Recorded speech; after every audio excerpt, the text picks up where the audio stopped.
जय हिंद, वंदे मातरम। दोस्तों स्वागत करता हूं आप सभी का आपके अपने परिवार दीक्षित एजुकेशन अड्डा पर। दोस्तों एक बार फिर हाजिर हो चुका हूं लेकर आप सभी के लिए एकदम लल्लन टॉप क्लास है। अगर आपका भविष्य में कोई सा भी एग्जाम है, चाहे आप एसएससी एमटीएस देने वाले हो, चाहे आप सीजीएल देने वाले हो, चाहे आप सीएचएसएल देने वाले हो, कोई सा भी अगर आपका एक दिवसीय एग्जाम है तो आज की क्लास को आप मिस मत कीजिएगा। आज की क्लास देखने के बाद आपको ऐसा लगने वाला है कि आपको पूरी पॉलिटी याद हो गई हो। जी हाँ दोस्तों, आज हम 20 सवालों में पूरी पॉलिटी तैयार करने वाले हैं। पूरी क्लास को आप बहुत ध्यानपूर्वक अटेंड कीजिएगा। सारे सवालों को आप अपनी कॉपी के अंदर वन लाइनर नोट्स के रूप में नोट करके रखिएगा और सारी व्याख्या को बहुत ध्यानपूर्वक सुनिएगा। ऐतिहासिक क्लास होने वाली है आज की। आइए शुरू करते हैं आज की क्लास। देखते हैं अपने सारे महत्वपूर्ण सवाल। पहला सवाल हमसे पूछा गया है कि एकल नागरिकता की अवधारणा कहाँ से ली गई है? आयरलैंड से, अमेरिका से, इंग्लैंड से, दक्षिण अफ्रीका से। दोस्तों हमारे संविधान में कौन सी चीज़ कहाँ से ली गई है? यह सवाल हर परीक्षा में आपसे पूछा जाता है। क्या पूछा गया है कि एकल नागरिकता, इसकी अवधारणा दोस्तों कहाँ से ली गई है? तो आपको ध्यान में रखना है ये इंग्लैंड से ली गई है। आपका ऑप्शन नंबर सी बिल्कुल सही जवाब हो जाएगा, इसको आप ध्यान में रखें। और दोस्तों संसदीय प्रणाली, इसकी अवधारणा कहाँ से ली गई है? इसकी अवधारणा भी इंग्लैंड से ली गई है। आइए दोस्तों ऑप्शंस का पोस्टमार्टम करते हैं। आयरलैंड, यहाँ से दोस्तों क्या लिया गया है? तो आपको याद होगा डीपीएसपी यानी कि राज्य के नीति निर्देशक तत्व, ये कहाँ से लिए गए हैं? ये आयरलैंड से लिए गए हैं। अमेरिका से दोस्तों क्या लिया गया? मौलिक अधिकार। क्या लिया गया है? मौलिक अधिकार। मौलिक अधिकार की अवधारणा दोस्तों कहाँ से ली गई है? अमेरिका से ली गई है। और मौलिक अधिकार का उल्लेख कौन से भाग में किया गया है? तो आपको इसको भी याद रखना है, भाग 3 में किया गया है। इसके अलावा बात करते हैं दक्षिण अफ्रीका। यहाँ से दोस्तों क्या लिया गया है? संविधान संशोधन। क्या लिया गया है? संविधान संशोधन की प्रक्रिया कहाँ से ली गई है? दक्षिण अफ्रीका से। अगर आपसे पूछ लिया जाए रूस से दोस्तों क्या लिया गया? तो आपको याद होगा मौलिक कर्तव्य, फंडामेंटल ड्यूटीज ली गई हैं। कहाँ से? रूस से ली गई हैं। इसको भी आप याद करके रखेंगे। और दोस्तों मौलिक कर्तव्य ये कौन से भाग में है? तो मैंने आपको नोट कराया हुआ है भाग 4A। कौन सा? भाग 4A। और ये डीपीएसपी कौन से भाग में है? तो ये भाग 4 में है। कौन से में? भाग 4 में है। इतनी बातें आपको नोट करके रखनी है। सारे सवाल मोस्ट इंपॉर्टेंट रहेंगे आपकी परीक्षाओं को लेकर। आइए चलते हैं अपने अगले सवाल की ओर। सवाल हमसे पूछा गया कि राज्यसभा का मेंबर बनने के लिए न्यूनतम आयु कितनी होनी चाहिए? दोस्तों आपसे कई बार पूछा जाता है कि उपराष्ट्रपति बनने की आयु कितनी होनी चाहिए, प्रधानमंत्री की कितनी होनी चाहिए। सारे फैक्ट यहाँ पर हम नोट करने वाले हैं। राज्यसभा का अगर आपको मेंबर बनना है तो आपकी उम्र कितनी होनी चाहिए? न्यूनतम 30 वर्ष। आपका ऑप्शन नंबर सी बिल्कुल सही जवाब हो जाएगा, इसको आप नोट करके रखें। आइए दोस्तों ऑप्शंस को लेकर बातें करते हैं। 18 वर्ष आपको याद होगा, ये दोस्तों क्या है? वोट डालने की उम्र। आपको दोस्तों याद होगा वोट डालने की उम्र 21 से 18 वर्ष। वोट डालने की जो उम्र है 21 से 18 वर्ष किस संविधान संशोधन के द्वारा हुई थी? इसका जवाब आपको कमेंट कर कर बताना है। बात करते हैं 25 वर्ष। अगर आपको लोकसभा का मेंबर बनना है, किसका? लोकसभा का। अगर आपको लोकसभा का मेंबर बनना है और अगर आपको पीएम बनना है यानी कि प्रधानमंत्री बनना है तो आपकी न्यूनतम उम्र कितनी होनी चाहिए? 25 वर्ष। अगर आपको राज्यसभा का मेंबर बनना है तो आपकी उम्र कितनी होनी चाहिए? 30 वर्ष। अगर आपको दोस्तों उपराष्ट्रपति बनना है यानी कि प्रेसिडेंट बनना है, अगर आपको राष्ट्रपति बनना है या वाइस प्रेसिडेंट बनना है या आपको गवर्नर बनना है, इन तीनों के लिए आपकी उम्र कितनी होनी चाहिए? कम से कम 35 वर्ष। इतनी बातें आपको नोट करके रखनी है, इससे बाहर आपकी परीक्षा में सवाल नहीं पूछा जाता है। आइए चलते हैं अपने अगले सवाल की ओर। मैंने सवाल आपसे पूछा है कि वोट डालने की उम्र 21 से 18 वर्ष कौन से संविधान संशोधन के द्वारा की गई थी? इसका जवाब आपको कमेंट कर कर बता देना है। चलते हैं अपने अगले प्रश्न की ओर। सवाल हमसे पूछा गया कि आपात अनुबंध का उल्लेख किस भाग में किया गया है? मोस्ट इंपॉर्टेंट सवाल रहेगा आपकी परीक्षाओं को लेकर। भाग 4A, भाग 18, भाग 17। दोस्तों भाग 4 और भाग 4A हमने डिस्कस कर लिए हैं। आपात अनुबंध इनका उल्लेख कौन से भाग में है? तो आपको याद रखना है भाग 18 में इसका उल्लेख किया गया है। आपका ऑप्शन नंबर सी बिल्कुल सही जवाब हो जाएगा, इसको आप नोट करके रखें। बात करते हैं दोस्तों भाग नंबर 17। इसमें क्या है दोस्तों? ये दोस्तों राजभाषा से संबंधित है। राजभाषा, ये भाग 17 किससे संबंधित है? राजभाषा से संबंधित है। इसको भी आपको नोट करके रखना है। सवाल अच्छा है, आपकी परीक्षा में आपसे पूछ सकता है। अब दोस्तों कुछ महत्वपूर्ण फैक्ट मैं आपको और नोट कराता हूं। जैसे कि अगर आपसे कह दिया जाए यूपीएससी या स्टेट पीसीएस, यानी कि दोस्तों ये यूपीएससी होता है या स्टेट पीसीएस होता है, ये जितने भी एग्जाम होते हैं ये दोस्तों इनका उल्लेख कौन से भाग में है? भाग 14। भाग 14। इतनी बातें आपको ध्यान में रखनी है। और ये संपत्ति का अधिकार यानी कि जो संपत्ति होती है, वित्त, इन सब का उल्लेख कौन से भाग में है? भाग 12 है। भाग 12। ये सब चीज़ें आपको नोट करके रखनी है। सवाल मोस्ट रिपीटेड सवाल है आपकी परीक्षा को लेकर। मैंने आपसे सवाल पूछा है कि वोट डालने की उम्र 21 से 18 वर्ष कब की गई थी, तो आपको ध्यान में रखना 61वें संविधान संशोधन के द्वारा, 61वां कॉन्स्टिट्यूशन अमेंडमेंट, इसके द्वारा दोस्तों वोट डालने की जो उम्र है 21 से 18 वर्ष कर दी गई थी। आइए चलते हैं अपने अगले सवाल की ओर। अगला सवाल पूछा गया कि उद्देश्य प्रस्ताव को कब पारित किया गया। ये 4 डेटें आपकी परीक्षाओं में मोस्ट रिपीटेड डेटें हैं, बार बार पूछी जाती हैं। 13 दिसंबर 1946 को, 22 जनवरी 1947 को, 22 जुलाई 1947 को, 29 अगस्त 1947 को। यानी कि उद्देश्य प्रस्ताव को पारित कब किया गया था, 13 दिसंबर 1946 को। आपका ऑप्शन नंबर ए बिल्कुल सही जवाब हो जाएगा, इसको आप नोट करके रखें।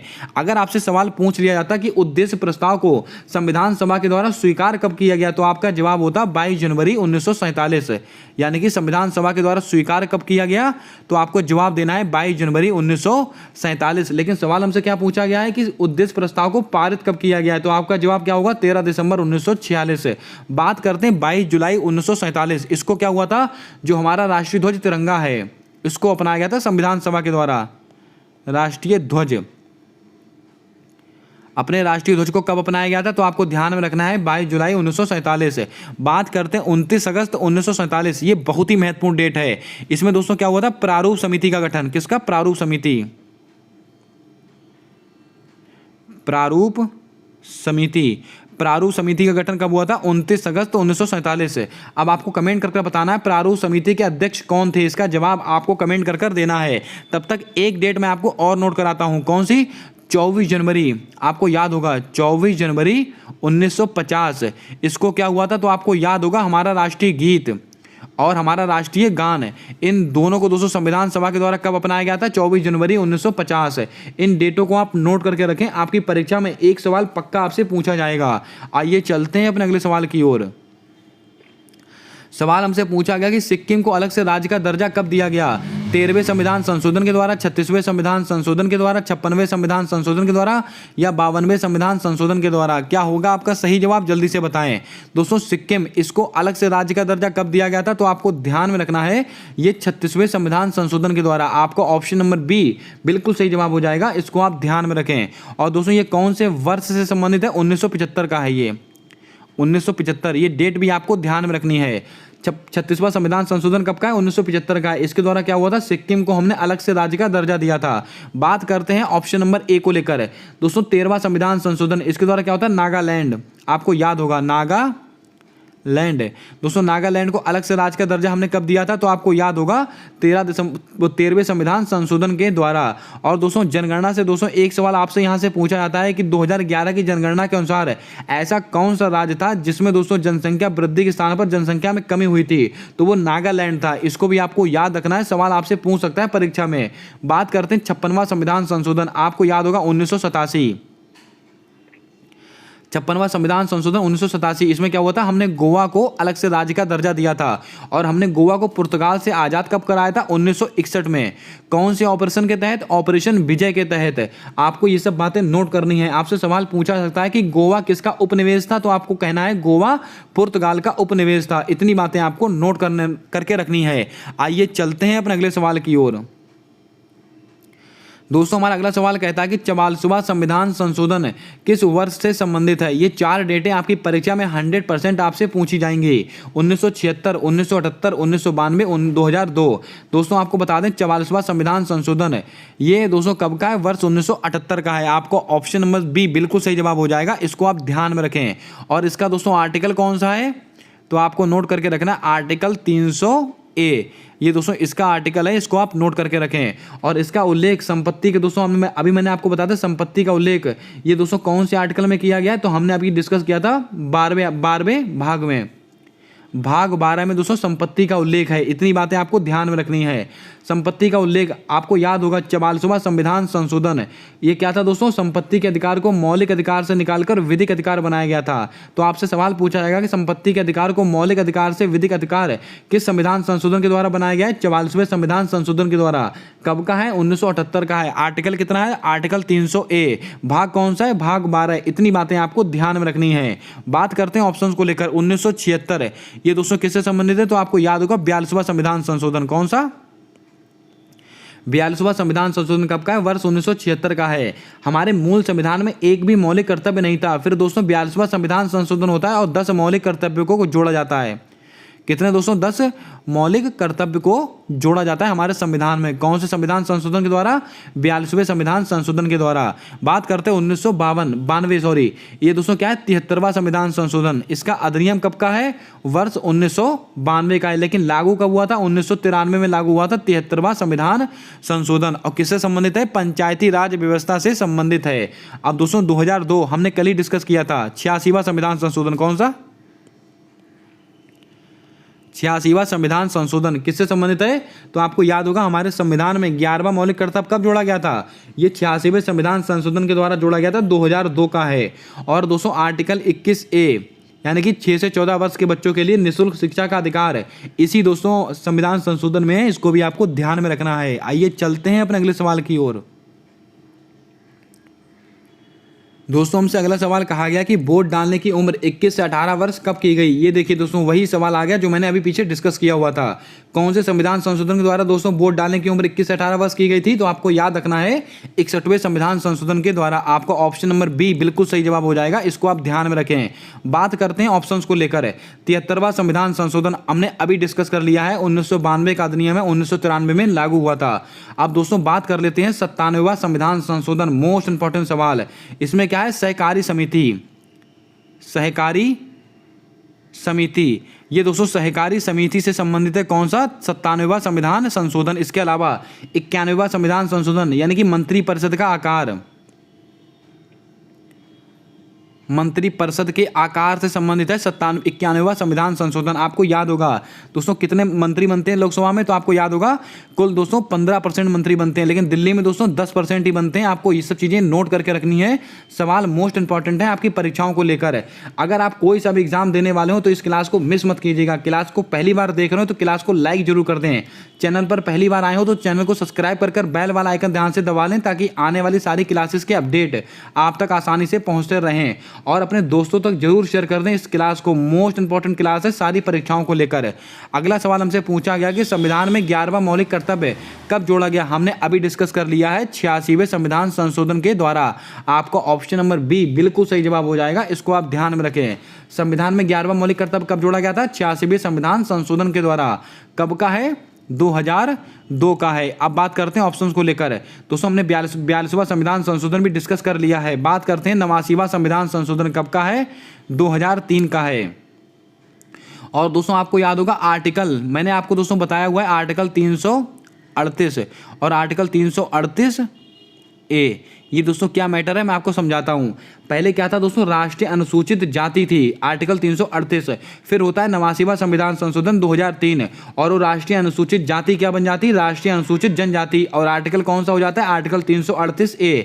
अगर आपसे सवाल पूछा जाए राष्ट्रीय अनुसूचित जाति से संबंधित आर्टिकल कौन सा है, तो आपका जवाब होगा आर्टिकल 338। लेकिन अगर आपसे सवाल पूछ लिया जाए राष्ट्रीय अनुसूचित जनजाति, तो आपका जवाब हो जाएगा आर्टिकल 338A। बहुत ही बारीक अंतर है, इसको आप ध्यान में रखेंगे। 101वां संविधान संशोधन मोस्ट इंपॉर्टेंट है, इसके ऊपर हम डिस्कस करेंगे। ये दोस्तों जीएसटी से संबंधित है। किससे? जीएसटी यानी कि गुड्स एंड सर्विस टैक्स। ये कैसा कर है? ये दोस्तों अप्रत्यक्ष कर होता है। और जीएसटी पूरे भारत में कब लागू हुई थी? 1 जुलाई 2017 को लागू हुई थी पूरे भारत में। और किस समिति की सिफारिश पर दोस्तों जीएसटी लागू हुई थी? तो आपको याद होगा विजय केलकर समिति। इतनी बातें आपको नोट करके रखनी है। आइए चलते हैं अपने अगले सवाल की ओर। सवाल हमसे पूछा गया कि भारत के महान्यायवादी का उल्लेख कौन से अनुच्छेद में है? अनुच्छेद 72, अनुच्छेद 71, अनुच्छेद 76, अनुच्छेद 61। ये ऐसे सवाल हैं जो आपकी परीक्षाओं में मोस्ट रिपीटेड सवाल हैं। दोस्तों भारत का महान्यायवादी, इससे संबंधित आर्टिकल कौन सा है? Article number 76। आपका ऑप्शन नंबर सी बिल्कुल सही जवाब होगा। और दोस्तों ये महान्यायवादी किसके प्रसाद पर्यंत कार्य करते हैं? राष्ट्रपति के। किसके? ये दोस्तों राष्ट्रपति के प्रसाद पर्यंत कार्य करते हैं महान्यायवादी। और इनका आर्टिकल कौन सा? Article number 76। और वर्तमान में दोस्तों हमारे भारत के महान्यायवादी कौन है? Are Venkat Ramani. Are Venkat रमणी वर्तमान समय में हमारे भारत के महान्यायवादी हैं, इसको आपको नोट करना है। अब दोस्तों ऑप्शंस को लेकर थोड़ी सी बातें करते हैं। अगर आपसे पूछ लिया जाए अनुच्छेद 72, इसमें क्या है? राष्ट्रपति का क्षमादान, राष्ट्रपति का क्षमादान। राष्ट्रपति के क्षमादान की शक्ति कौन से अनुच्छेद में? अनुच्छेद नंबर 72। अनुच्छेद नंबर 71 मोस्ट इंपॉर्टेंट है, आपको याद होगा अगर राष्ट्रपति चुनाव में कोई विवाद होता है तो उसका जो निपटारा है वो कौन करेगा? सुप्रीम कोर्ट करेगा। लेकिन कौन से आर्टिकल के तहत करेगा? तो आपको याद रखना है आर्टिकल 71 के तहत करेगा। इतनी बातें आपको नोट करनी है। दोस्तों आपकी जानकारी के लिए बता दें, मैंने अभी 2 से 3 दिन पहले एक पॉलिटी की क्लास और अपलोड की है MTS वाली प्लेलिस्ट में। उस पर दोस्तों आप जाएंगे, आपको लिखा हुआ मिल जाएगा पॉलिटी का ब्रह्मास्त्र। आप उस क्लास को जरूर देखिएगा, उसमें जितने भी महत्वपूर्ण संविधान संशोधन है मैंने एक क्लास के अंदर कवर किए हुए हैं। आप वो क्लास और आज की क्लास देख लीजिएगा, आपका पॉलिटी से कभी कोई सवाल गलत नहीं होगा। आइए चलते हैं अपने अगले सवाल की ओर। महाधिवक्ता किस के प्रसाद पर्यंत कार्य करता है? मैंने अभी आपको बताया महान्यायवादी। अब दोस्तों बात की जा रही है महाधिवक्ता। ये दोस्तों राज्य का सबसे बड़ा वकील होता है, वो दोस्तों केंद्र का सबसे बड़ा वकील होता है। महाधिवक्ता किसके प्रसाद पर्यंत कार्य करेगा? तो आपको याद होगा दोस्तों केंद्र में कौन है? राष्ट्रपति। और राज्य में कौन है? राज्यपाल। तो आपका ऑप्शन नंबर सी बिल्कुल सही जवाब हो जाएगा। इसको आप ध्यान में रखें। अगर आपसे पूछ लिया जाए महाधिवक्ता ये दोस्तों ये राज्यपाल के प्रसाद पर्यंत कार्य करता है और इसका आर्टिकल कौन सा? आर्टिकल नंबर 165 है। इसमें किसका उल्लेख है? महाधिवक्ता का उल्लेख है। इतनी बातें आपको ध्यान में रखनी है। अब दोस्तों ऑप्शंस को लेकर थोड़ी सी बातें कर लेते हैं। उपराष्ट्रपति, इनका आर्टिकल कौन सा? Article number 63। अगर आपसे पूछ लिया जाए भारत का एक उपराष्ट्रपति होगा तो कौन से आर्टिकल के तहत? Article number 63। और आर्टिकल नंबर 64 मोस्ट इंपॉर्टेंट है। आपसे सवाल पूछा जाएगा कि उपराष्ट्रपति राज्यसभा का पदेन सभापति होगा, ये कौन से आर्टिकल में है? आर्टिकल नंबर 64 में है। अब आपको कमेंट करके बताना है राष्ट्रपति का महाभियोग ये कौन से आर्टिकल में है? इसका जवाब आपको कमेंट करके बताना है। सवाल मैं कई बार इसको नोट करा चुका हूं। और राष्ट्रपति की शपथ किसके अंदर है? आर्टिकल नंबर 60 में है। अब आपको कमेंट में राष्ट्रपति का महाभियोग बता देना है। आइए चलते हैं अपने अगले सवाल की ओर। सवाल दोस्तों हमसे अगला पूछा गया कि संवैधानिक उपचारों का अधिकार से संबंधित आर्टिकल कौन सा है? ये ऐसा सवाल है जो आपकी MTS की परीक्षा में 2 से 3 बार पूछा गया है और आने वाली शिफ्टों में इस सवाल आने की पूरी उम्मीद है। दोस्तों संवैधानिक उपचारों का अधिकार आर्टिकल नंबर 25 से 28 के बीच में है, 32 से 35 में, 12 से 35, 11 से 5 से 11 है। तो आपको ध्यान में रखना है संवैधानिक उपचारों का अधिकार ये कौन से आर्टिकल में है? आर्टिकल नंबर 32 से 35। आपको ऑप्शन नंबर बी बिल्कुल सही जवाब हो जाएगा। इसको आप ध्यान में रखें। अगर आपसे पूछ लिया जाता अंतःकरण की स्वतंत्रता, अंतःकरण की स्वतंत्रता ये कौन से आर्टिकल में? आर्टिकल नंबर 25 से 28 है। यानी कि दोस्तों धार्मिक स्वतंत्रता, इसी को कहते हैं धार्मिक स्वतंत्रता। इसको आप लिख लें, कंफ्यूज मत होइएगा। अगर आपको दोस्तों अंतःकरण की स्वतंत्रता दिख जाए या धार्मिक की स्वतंत्रता दिख जाए एक ही बात होती है। इसका उल्लेख कौन से दोस्तों अनुच्छेद में? अनुच्छेद 25 से 28 है। ऑप्शन में आपके 25 दे रखा हो, 26 दे रखा हो, 27 दे रखा हो, 28 दे रखा हो, चारों ऑप्शन दोस्तों आपके सही होंगे। अब दोस्तों बात कर लेते हैं 12 से 35। इसमें क्या है? मौलिक अधिकार, फंडामेंटल ड्यूटीज, मौलिक अधिकार। इनका उल्लेख कौन से भाग में है? तो आपको याद रखना है। सॉरी दोस्तों, इनका उल्लेख कौन से आर्टिकल में है? 12 से 35 है। और 5 से 11 में क्या है? नागरिकता है, नागरिकता। इसको भी आपको नोट करना है। ये सब सवाल आपकी परीक्षाओं में पूछे गए हैं, मोस्ट रिपीटेड सवाल हैं। आइए चलते हैं अपने अगले सवाल की ओर। सवाल पूछा गया है कि धर्म, जाति, लिंग के आधार पर कोई भेदभाव नहीं किया जाएगा। लगाइएगा स्टार, आपकी परीक्षा में 100% यहाँ से सवाल बनेगा इस स्लाइड के अंदर से। अनुच्छेद 17, अनुच्छेद 15, अनुच्छेद 19, अनुच्छेद 24 है। तो आपको ध्यान में रखना है धर्म, जाति, लिंग, रंग के आधार पर कोई भेदभाव नहीं किया जाएगा। तो आपका कौन सा आर्टिकल हो जाएगा? आर्टिकल नंबर 15 है। आपका ऑप्शन नंबर बी बिल्कुल सही जवाब हो जाएगा। इसको आप ध्यान में रखें। अगर आपसे पूछ लिया जाए आर्टिकल नंबर 17 इसमें क्या है? छुआछूत का अंत, यानी कि अस्पृश्यता का अंत, अस्पृश्यता का अंत। ये कौन से आर्टिकल में? आर्टिकल नंबर 17 है। आर्टिकल नंबर 19 1A इसमें क्या है? अभिव्यक्ति की स्वतंत्रता, अभिव्यक्ति की स्वतंत्रता, यानी कि जो दोस्तों बोलने का अधिकार है, चुप रहने का अधिकार है। ये दोनों दोस्तों किस आर्टिकल में? आर्टिकल नंबर 19 है।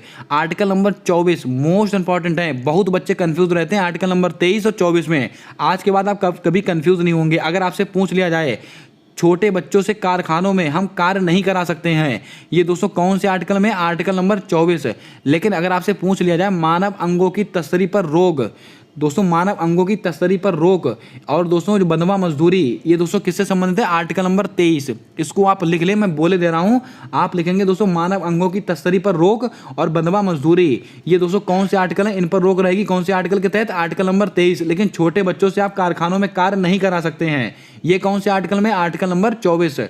और दोस्तों ये आर्टिकल नंबर 23 और 24 ये किससे संबंधित है? शोषण के विरुद्ध अधिकार, शोषण के विरुद्ध अधिकार, ये कौन से आर्टिकल है? Article number 23, 24। और एमटीएस की परीक्षा आप उठाकर देखिए, 3 से 4 बार सवाल पूछा गया यही वाला, उम्मीद करता हूं आपने नोट कर लिया होगा। आर्टिकल नंबर 18, इसमें क्या है? उपाधियों का अंत। आर्टिकल नंबर 16 दोस्तों विभिन्न क्षेत्र में रोजगार के अवसर, ये कौन सा? Article number 16। ये सब ऐसे सवाल हैं जो आपकी परीक्षाओं में आपसे पूछे गए हैं। आर्टिकल नंबर 21, इसमें किसका उल्लेख है? जल्दी से कमेंट कर बता दीजिए। जितने सवाल मैं आपसे कमेंट करने के लिए कह रहा हूं, सारे जवाब आपको एक लाइन से छाप कर बताने हैं। आइए चलते हैं अपने अगले सवाल की ओर। सवाल पूछा गया कि संविधान में 15वीं भाषा सिंधी को कब जोड़ा गया? अगर आपने हमारी पहले वाली क्लास देखी होगी तो ये सब सवाल आपको बहुत ही सरल लग रहे होंगे, क्योंकि मैंने एक एक सवाल वहां पर अच्छे से समझाया हुआ है और कराया हुआ है। उस क्लास को आप जरूर देखिएगा, उसका जो लिंक है मैं दोस्तों आपको आई बटन पर भी दे दूंगा और एंड स्क्रीन पर भी उसको मैं लगा देने वाला हूं।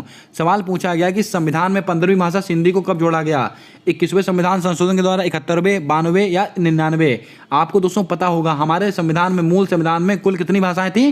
कुल 14 भाषाएं थी। फिर होता है 21वां संविधान संशोधन, इसके द्वारा दोस्तों 15वीं भाषा सिंधी को जोड़ा जाता है। आपका ऑप्शन नंबर ए बिल्कुल सही जवाब हो जाएगा। उसके बाद दोस्तों फिर होता है 71वां संविधान संशोधन, इसके द्वारा नमक यानी कि नेपाली, मणिपुरी, कोंकणी, इन 3 भाषाओं को दोस्तों कब जोड़ा जाता है? 71वें संविधान संशोधन के द्वारा। अब कितनी भाषाएं हो गई? 15 और 3 18 भाषाएं हो गई। फिर दोस्तों होता है 92वां संविधान संशोधन, इसके द्वारा 4 भाषाओं को जोड़ा जाता है। कौन कौन सी? बोडो, डोगरी, मैथिली और संथाली। इन 4 भाषाओं को दोस्तों कब जोड़ा गया? तो आपको याद होगा 92वें संविधान संशोधन के द्वारा। आपसे सवाल कैसे पूछ सकता है? आपसे पूछेगा कि बोडो भाषा को कौन से संविधान संशोधन के द्वारा जोड़ा गया, डोगरी भाषा को कब जोड़ा गया। आपसे इन 4 सवाल में से कोई सा भी सवाल पूछ सकता है। और दोस्तों आपको बता दें, ये कोंकणी भाषा यानी कि नेपाली, मणिपुरी, कोंकणी, कोंकणी कहाँ की भाषा है? ये दोस्तों गोवा की भाषा है। इसको आप लिख लें, आपकी परीक्षा में सवाल पूछा जा सकता है। ये 99वां संविधान संशोधन आपके लिए मोस्ट इंपॉर्टेंट रहेगा, क्योंकि 99वें संविधान संशोधन में अभी हाल ही में आपको याद होगा सुप्रीम कोर्ट ने इसे गैर संवैधानिक करार दिया है। यानी कि आपसे सवाल पूछा जाएगा निम्नलिखित में से कौन सा संविधान संशोधन है जिसे सुप्रीम कोर्ट ने गैर संवैधानिक करार दिया? तो 99वां संविधान संशोधन। इतनी बातें आपको नोट करनी है। उम्मीद करता हूं आपको सारे सवाल अच्छे से समझ में आ रहे होंगे, सारा व्याख्या आपको अच्छी लग रही होगी। अगर क्लास पसंद आ रही हो तो क्लास को लाइक कर दें, अपने दोस्तों तक जरूर शेयर कर दें। हमसे अगला सवाल पूछा गया कि राष्ट्रपति के अध्यादेश की शक्ति से संबंधित आर्टिकल कौन सा है? यहाँ पर मैं आपको राष्ट्रपति से संबंधित और राज्यपाल से संबंधित आर्टिकल बताने वाला हूँ। दोस्तों अनुच्छेद 213, अनुच्छेद 123, अनुच्छेद 153, अनुच्छेद 161। क्या होगा आपका सही जवाब? जल्दी से बताएं। दोस्तों राष्ट्रपति के अध्यादेश की शक्ति ये कौन से आर्टिकल में है? तो आपको ध्यान में रखना है आर्टिकल नंबर 123 में राष्ट्रपति के अध्यादेश की शक्ति का उल्लेख किया गया है। अब बात करते हैं ऑप्शंस को लेकर। अनुच्छेद नंबर 213, इसमें क्या है? राज्यपाल, राज्यपाल की अध्यादेश शक्ति, राज्यपाल की अध्यादेश, राज्यपाल के अध्यादेश की शक्ति कौन से आर्टिकल में है? तो आपको याद रखना है आर्टिकल नंबर 213 में। लेकिन राष्ट्रपति की किस में? आर्टिकल नंबर 123 में। अब दोस्तों आर्टिकल नंबर 153 देके रखा हुआ है, इसमें क्या है? इसमें हर राज्य का एक राज्यपाल होगा, यानी कि राज्यपाल से संबंधित आर्टिकल कौन सा है? Article number 153। और दोस्तों अगर आपसे पूछ लिया जाए राज्यपाल की नियुक्ति राष्ट्रपति के द्वारा होगी, आप सबको पता है अभी हाल ही में 13 राज्यों के नए राज्यपाल बने हैं और उनकी नियुक्ति राष्ट्रपति के द्वारा हुई है। और दोस्तों राष्ट्रपति राज्यपाल की नियुक्ति कौन से आर्टिकल के तहत करता है? आर्टिकल नंबर 155 के तहत करता है। सवाल अच्छा है, आपकी परीक्षा में आपसे पूछा जा सकता है। बात करते हैं अनुच्छेद 161, इसमें क्या है? राज्यपाल का क्षमादान, क्षमादान, जैसे कि दोस्तों राष्ट्रपति का क्षमादान आर्टिकल नंबर 72 में, उसी प्रकार और दोस्तों आर्टिकल नंबर 161 में क्या है, राज्यपाल का क्षमादान। लेकिन आप ध्यान में रखेंगे राज्यपाल जो है मार्शल लॉ और मृत्युदंड इनको माफ नहीं कर सकता है। इतनी बातें आपको नोट करके रखनी है। चलिए चलते हैं अपने अगले सवाल की ओर। सवाल पूछा गया कि भारत के मुख्य न्यायाधीश को शपथ कौन दिलाता है। बहुत ही अच्छा सवाल है और परीक्षा में कई बार कंफ्यूज कर देता है ये सवाल। राष्ट्रपति, प्रधानमंत्री, लोकसभा अध्यक्ष, उपराष्ट्रपति। यहां से मैं आपको 4 से 5 कॉन्सेप्ट बताऊंगा जो आपके लिए मोस्ट इंपॉर्टेंट रहेंगे। दोस्तों भारत के मुख्य न्यायाधीश को शपथ कौन दिलाता है, तो आपको याद रखना है ये दोस्तों भारत के राष्ट्रपति दिलाते हैं। आपको ऑप्शन नंबर ए बिल्कुल सही जवाब होगा। और दोस्तों राष्ट्रपति को शपथ कौन दिलाता है, भारत के मुख्य न्यायाधीश, यानी कि दोस्तों सुप्रीम कोर्ट के मुख्य न्यायाधीश। आपको याद रखना है सुप्रीम कोर्ट के मुख्य न्यायाधीश किसको शपथ दिलाते हैं, राष्ट्रपति को। और राष्ट्रपति कौन दिलाते हैं, तो यानी कि एक दूसरे को दोनों लोग शपथ दिलाते हैं। इतनी बातें आपको याद रखनी है। अब बात करते हैं ऑप्शंस को लेकर। अगर आपसे पूछ लिया ज्वाइंट सिटिंग, संयुक्त बैठक, संयुक्त बैठक, ये दोस्तों संयुक्त बैठक का उल्लेख कौन से भाग में, कौन से अनुच्छेद में है, आर्टिकल नंबर 108 में संयुक्त बैठक का उल्लेख है। अगर आपसे सवाल पूछा जाए संयुक्त बैठक को बुलाता कौन है, ये राष्ट्रपति बुलाता है, राष्ट्रपति इसको बुलाता है। लेकिन इसकी अध्यक्षता कौन करता है, तो आपको ध्यान में रखना है ये लोकसभा अध्यक्ष इसकी अध्यक्षता करता है, इसकी अध्यक्षता करता है। और आपसे सवाल पूछा जाएगा कि संयुक्त बैठक में क्या उपराष्ट्रपति भाग लेता है कि नहीं, तो आपको ध्यान में रखना है उपराष्ट्रपति भाग नहीं लेता है।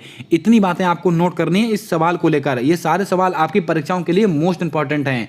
आइए चलते हैं अपने अगले प्रश्न की ओर। सवाल दोस्तों हमसे पूछा गया है कि वेतन भत्तों का उल्लेख किस अनुसूची में किया गया है। लगाइएगा स्टार, आपकी परीक्षा में 100% यहाँ से सवाल आपसे पूछा जाएगा। अनुसूची 1, अनुसूची 2, अनुसूची 3, अनुसूची 4, अनुसूची दोस्तों क्या होगा आपका सही जवाब, जल्दी से बताएं। वेतन भत्तों का उल्लेख ये दोस्तों कौन सी अनुसूची में है, तो आपको याद करके रखना है अनुसूची नंबर 2 आपका सही आंसर होगा। इसको आप नोट कर लें, ऑप्शन नंबर बी आपका सही आंसर हो जाएगा। बात करते हैं महत्वपूर्ण अनुसूचियों को लेकर। जितनी भी महत्वपूर्ण अनुसूची बन सकती हैं परीक्षा में सारी नोट करा देता हूं, सारी आप नोट कर लें। अनुसूची 1 में क्या है, संघ और राज्य, संघ और राज्य, इसका उल्लेख कौन सी अनुसूची में, अनुसूची नंबर 1 में। अनुसूची दोस्तों 2 में क्या है, वेतन भत्तों का उल्लेख है। अनुसूची 3 में क्या है, शपथ, अनुसूची 3 में क्या है, शपथ। और अनुसूची 4 में क्या है, राज्यसभा में सीटों का आवंटन, राज्यसभा की सीटों का आवंटन। इतनी बातें आपको ध्यान में रखनी है। अब दोस्तों कुछ चीज़ें मैं बोल दे रहा हूं, इनको आप नोट कर लें। अगर आपसे पूछ लिया जाए अनुसूची नंबर 5, इसमें किसका उल्लेख है, शेड्यूल एरिया, किसका, शेड्यूल एरिया। अनुसूची नंबर 6, इसमें दोस्तों किसका उल्लेख है, तो आपको याद होगा असम, त्रिपुरा, असम, त्रिपुरा, मेघालय और मिजोरम। यानी कि आपको याद रखना इन 4 राज्यों का उल्लेख कौन सी अनुसूची में, अनुसूची नंबर 6, असम, त्रिपुरा, मेघालय और मिजोरम। अनुसूची 7 में क्या है, संघ, राज्य और समवर्ती सूची की अवधारणा। अनुसूची नंबर 8 में क्या है, 22 भाषाओं का उल्लेख। अनुसूची 9 में क्या है, भूमि सुधार से संबंधित है पहला संविधान संशोधन। अनुसूची 10 में क्या है, 52वां संविधान संशोधन जो कि दल बदल से संबंधित है, 1985 का है। इतनी बातें आपको याद रखनी, इससे बाहर सवाल आपकी परीक्षा में नहीं बनेगा। आइए चलते हैं अपने अगले सवाल की ओर। दोस्तों राज्यपाल के अध्यादेश की शक्ति से संबंधित आर्टिकल कौन सा, इसको हम डिस्कस कर चुके हैं। आपको याद होगा अनुच्छेद नंबर 213। इस सवाल को हम पूरा डिस्कस कर चुके हैं। आइए चलते हैं अपने अगले सवाल की ओर। सवाल पूछा गया कि निम्नलिखित में से कौन सा संवैधानिक आयोग नहीं है। इस सवाल के ऊपर तो आप 100 टाइम स्टार लगा के रखें, आपकी परीक्षा में आपको नंबर दे के जाएगा सवाल। दोस्तों कई बार परीक्षाओं में पूछा जाता है कि कौन सा आयोग संवैधानिक आयोग है कि नहीं है, कौन सा आयोग विधिक आयोग है कि नहीं। ये सवाल कई बार आपकी परीक्षाओं में रिपीट हुए हैं। निम्नलिखित में से कौन सा संवैधानिक आयोग नहीं है, राष्ट्रीय महिला आयोग, राष्ट्रीय अल्पसंख्यक आयोग, मानवाधिकार आयोग या उपरोक्त सभी। क्या होगा आपका सही जवाब, जल्दी से बताएं। दोस्तों आपको बता दें इस सवाल को लेने का सिर्फ इतना सा मकसद है कि आपको बताया जा सके कि आपको क्या क्या याद रखना है। ये राष्ट्रीय महिला आयोग, राष्ट्रीय अल्पसंख्यक आयोग, मानवाधिकार आयोग यानी कि उपरोक्त सभी, ये एक भी संवैधानिक आयोग नहीं है। इसके अलावा नीति आयोग, कौन सा,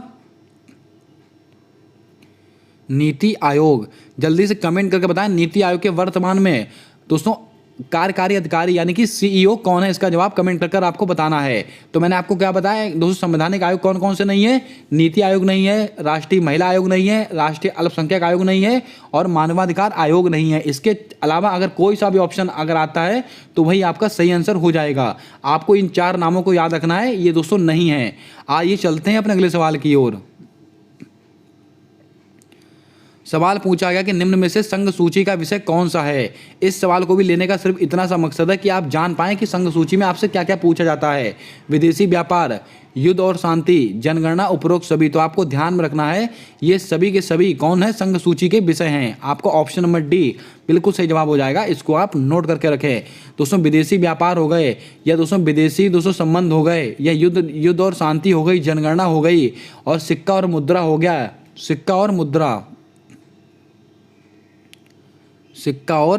मुद्रा हो गया। इसके अलावा रक्षा हो गया। कौन दोस्तों, रक्षा हो गया। और जो टेलीविजन हो गया, ये सब की सब कौन से दोस्तों कौन सी सूची के विषय हैं, संघ सूची के विषय हैं। इतनी बातें आपको नोट करनी है, ये सब सवाल बहुत ही महत्वपूर्ण है। अब दोस्तों जनगणना की बात आई है तो जनगणना से आपको 2 से 3 बातें याद रखनी है। अगर आपसे पूछ लिया जाए जनगणना किसके शासनकाल में शुरू हुई थी, तो आपको याद रखना है 1872 में जनगणना शुरू हुई थी। किसके शासनकाल में, मेयो के शासनकाल में शुरू हुई थी। लेकिन अगर आपसे पूछ लिया जाए दोस्तों जनगणना वैज्ञानिक आधार पर किसके शुरू हुई थी, वैज्ञानिक आधार पर जनगणना किसके समय शुरू हुई थी, रिपन के। और कब शुरू हुई थी, 1881 ईस्वी में शुरू हुई थी। इतनी बातें आपको नोट करके रखनी है। सवाल अच्छा है, आपकी परीक्षा में पूछा भी गया है। आइए चलते हैं आज के अगले और अंतिम सवाल की ओर। हमारा अगला और अंतिम सवाल है, ग्राम पंचायत के गठन से संबंधित आर्टिकल कौन सा है। आर्टिकल 39, 40, 47, 50। ये चारों आर्टिकल आपकी परीक्षाओं के लिए लल्लन टॉप आर्टिकल हैं। दोस्तों ग्राम पंचायत का उल्लेख कौन से आर्टिकल में, आर्टिकल नंबर 40 में है। इतनी बातें आपको ध्यान में रखनी है। बात करते हैं ऑप्शंस को लेकर। दोस्तों अनुच्छेद 39, इसमें क्या है, विधिक सहायता। अनुच्छेद 39 ए कर लीजिएगा इसको, अनुच्छेद 39 है, इसमें विधिक सहायता। अगर आपसे पूछ लिया है विधिक सहायता का उल्लेख कौन से आर्टिकल में, आर्टिकल 39 ए। आर्टिकल 47 में क्या है, पोषण, मोस्ट इंपॉर्टेंट सवाल। पोषण संबंधी अधिकार कौन से, आर्टिकल नंबर 40 है। और दोस्तों आर्टिकल नंबर 50, इसके अंदर दोस्तों क्या है, कार्यपालिका और न्यायपालिका का पृथक्करण। इतनी बातें आपको नोट करनी है। और आर्टिकल नंबर 51 में दोस्तों क्या दे रखा है, अंतर्राष्ट्रीय शांति। ये भी आपको नोट करके रखनी है। सवाल अच्छा है, आपकी परीक्षा में बहुत बार पूछा गया है। अब आपका दोस्तों होमवर्क का सवाल है, कमेंट करके बताएं अभी तक कितने संविधान संशोधन हुए हैं अपने संविधान में। इसका जवाब आपको कमेंट कर बताना है। या दोस्तों आपका होमवर्क का सवाल है, इसको आपको कमेंट करके बताना है अभी तक कितने संविधान संशोधन हुए हैं। इसका जवाब आप कमेंट करके बता देंगे। और कमेंट करके आप ये भी बताएं कि आज की क्लास आपको कैसी लगी पॉलिटी की ब्रह्मास्त्र वाली क्लास। कमेंट करके जरूर बताएं। अगर आपको क्लास पसंद आई है तो क्लास को लाइक कर दें। चैनल पर नए आए हो तो चैनल को सब्सक्राइब कर बेल वाला आइकन ध्यान से दबा लें, ताकि आने वाली सारी क्लासेस के अपडेट आप तक आसानी से पहुँचते रहें। मिलते हैं आने वाली अगली क्लास के अंदर, तब तक के लिए जय हिंद, जय भारत दोस्तों।